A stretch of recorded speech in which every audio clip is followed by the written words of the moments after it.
Sabi nila, mas maganda daw itong Coco Dream. At meron ding nag-comment doon sa video ko na pinost ko na mas mapia ko na ya. Ba't yan tanong sa comment? Ba't sa comment yan?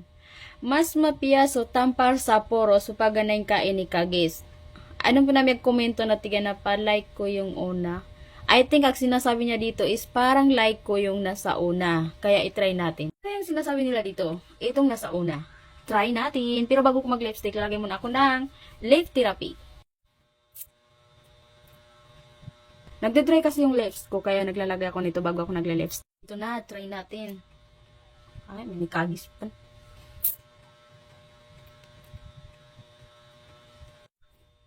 Ayan. Bumagay sa hijab ko red. Mukhang maganda nga naman. Pero ayaw ko kasi ng dark. Kaya ito yung gusto ko eh. Ito yung gusto ko yung sa pangalaway. Pero okay naman siya eh. Yan. Bakit? Hindi. So, ayan. Mapiyama. Hi. Comment niyo kung anong gusto niyo i-try ko dito. Yun lang. Bye.